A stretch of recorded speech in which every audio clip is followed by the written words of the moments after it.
Hello, maayong adlaw. Welcome to Kusinang Ilongga. Ngayong araw ay magluluto naman tayo ng napaka-healthy na gulay.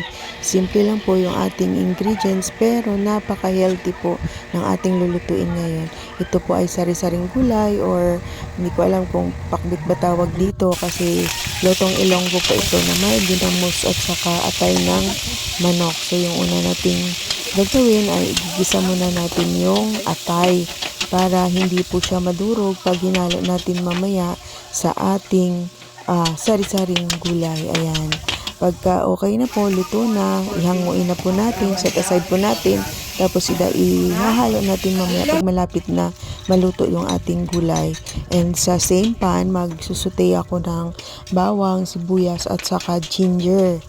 Ayan, para po mabango yung ating lulutuin, yung gulay natin na napaka-healthy yan.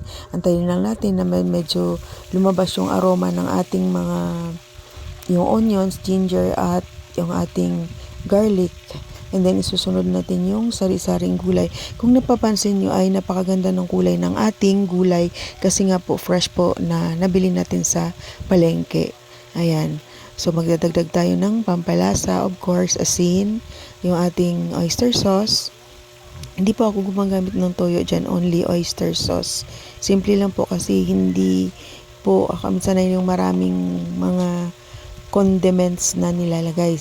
So ang magdadala ng lasa dyan ay yung ating ginamos o yung shrimp paste. Yan po yung ginamos or tawag dito ata yan alamang. Pero sa amin kasi iba yung paggawa niyan.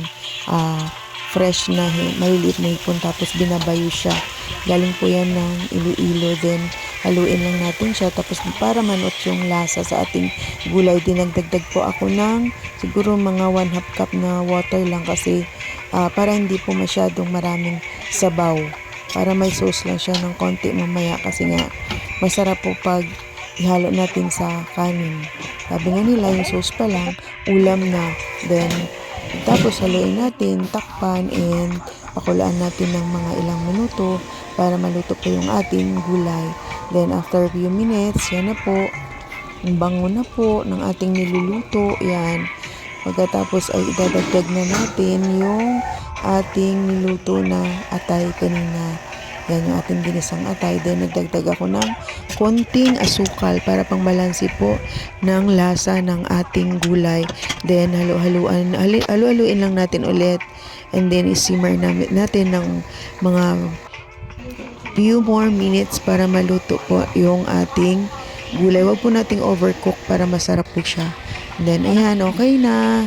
So ayan, magkakain na tayo.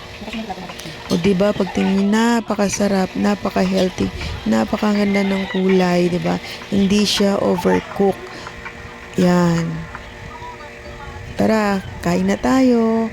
Maraming salamat sa panunood. Thank you so much for watching. Let's eat. Yan, ito na yung ating napaka-healthy na gulay. Please like, share, and subscribe.